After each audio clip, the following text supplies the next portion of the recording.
Hi everyone, it's Holly at 34 Vampires and Bly, and thank you for joining us again, and I hope you enjoy the video. So we stopped at Parbold for a bit by the car park so that we could fill up with water. There isn't a water point there, but luckily Sid had lent us his van. That's Sid from Partridge Exterior Cleaning YouTube. So thanks for that, Sid, because there's a water tank on board, so we were able to fill up with water.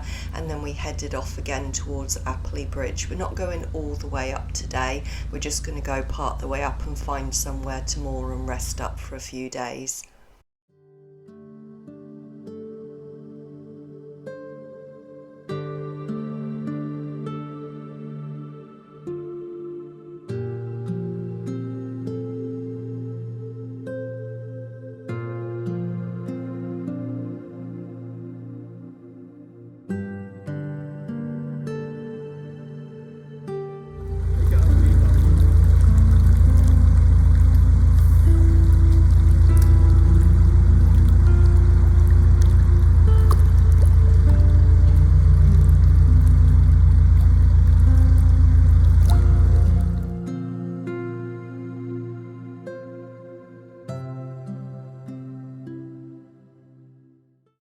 It's really picturesque around here and there aren't many houses at all, so we were thinking it was going to be really quiet, really peaceful for us to have sort of like a few days peace, but the towpath is so busy. We've had joggers out that we could hear going past at 5:30 in the morning.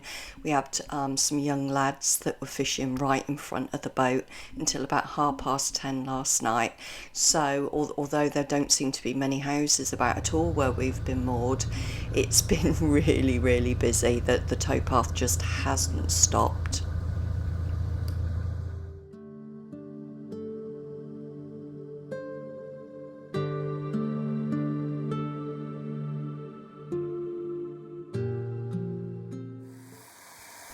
Even though it's still August, you can still feel there's a bit of a nip in the air in the evenings and in the mornings. So Bloy's been getting the wood in, getting foraging for the wood. We already had some on board, and we've got some stored somewhere as well, sort of like further away, sort of lots and lots of sacks of it that we can pick up any time that we need to. But yeah, it's surprising how much wood we're going through at the moment in the mornings and evenings, and got the stove going, so lovely and cosy on the boat. So just by bridge 41, I think it's 41, not 40, as you go over the bridge, there you go under a tunnel then, which I think is the railway bridge, because the railway's pretty nearby and that's pretty rowdy as well. But when you go under that tunnel, it opens up into a grassy area. Whether there's availability for camping there, whether you're allowed to or not, I don't know, but it's an ideal spot other than the train going over. That was a hint to our kids as well, by the way, and our grandkids, because we're waiting for you to come and visit us.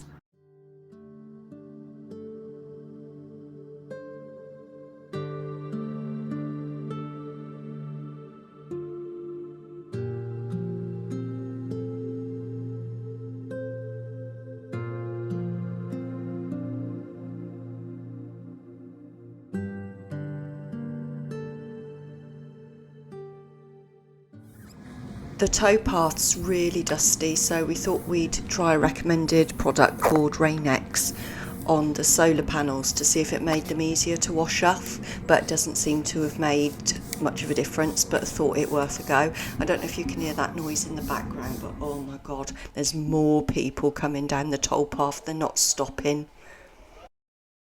The next day we moved down about 150 yards purely for internet, because it just got to the point where we didn't have any internet at all, but 150 yards made all the difference.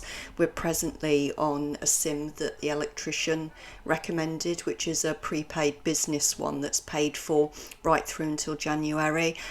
So I bought it sort of like beginning of August. I think I paid something like £82 for it off Amazon. Most of you will be aware that there's been a lot of issues with low water levels over July and August of this year, and at the moment it still doesn't look like there's much rain coming in. And as these low water levels, regardless of getting some rain, can go on for weeks, months, and it's likely to be months, I would imagine. So those of you that are familiar with the CRT map will know that normally the canals all show up on the map as blue, and as you can see there are various different colours over the map at the moment. Red obviously being the most worrisome, red we think of as danger. So that will be the stoppages, the areas that you can't get through and things like that. So as you can see on the map, I've put a green arrow that shows where we are at the moment. You can see it next to the boat there, slightly towards the left. And we're travelling to the right, and then we'll be going upwards.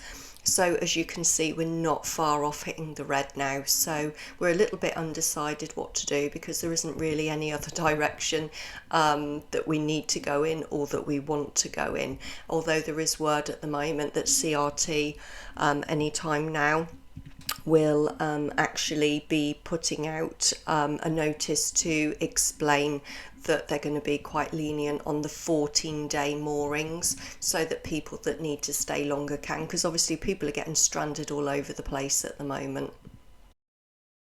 In one of our previous videos, we showed you how we had mirrored the windows for privacy. So I just wanted to show you the new clings that have arrived for the portholes. So we got them for the bedroom, and they're brilliant because you can't see in at all when the lights are on at night. So yeah, these are absolutely brilliant. So they're from the craftyfloater.com if anyone's interested. So the next two video clips are deep lock and when we were going through deep lock, and this was actually meant to be the first lock that we had done completely on our own. However, there was another boater there that offered to give us a hand, and he opened the paddles too much, and unfortunately the boat got bashed about a bit. I think he was in a bit too much of a hurry.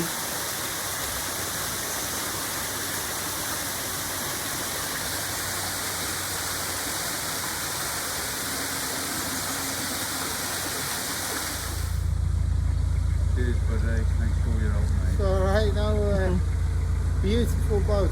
Oh, cheers. Don't stay that way for long.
And unfortunately I'm going to have to leave this video there because I've got a new camera and I'd done something to it. Goodness knows what I'd done to it, but unfortunately I couldn't download some of the footage. When I put it in, it just said that it wasn't present.